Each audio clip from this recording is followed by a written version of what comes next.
Deputetja e Partisë Socialiste, e cila kandidon për një mandat të dytë, Enslen Vera Zake, është takuar me të moshuarit që jetojnë te Vila Kennedy në Korçë. Ajo ka ndarë disa mendime rreth politikave të qeverisë Rama për këtë shtresë të shoqërisë, ndërsa tha se në 4 vitet e ardhshme, qeveria socialiste do jap vëmendjen e duhur kësaj shtrese të shoqërisë në aspektin social dhe atë shëndetësor. Kam erdhur këtu për të ndarë disa mendime me të moshuarit, por edhe për të bërë me dije disa nga politikat që qeveria jonë ka në programin e ardhshëm të mandatit qeverisës. Krahas disa politikave që ne tashmë i kemi marrë, krahas liritjes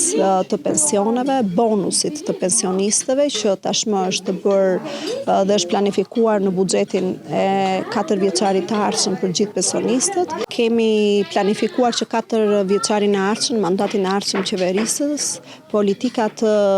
fokusohen kryesisht në aspektin social dhe shëndetësor për këtë kategori të moshuarish. Sigurisht që nuk ka pasur vëmendjen e duhur ndaj kësaj kategorie, por këtë 4 vjeçar besoj me programin e ri qeverisës do të kthehet vëmendja e duhur tek të moshuarit, e cila është një kategori e cila e meriton vëmendjen e gjithëve ne si politikbërës për të qenë në një mbështetje dhe një dorë ngrohtë për ta. Zake ka biseduar me të moshuarit që jetojnë në Vilën Kennedy, duke ju shprehur atyre angazhimin për më shumë vëmendje në mandatin e ardhshëm qeverisës.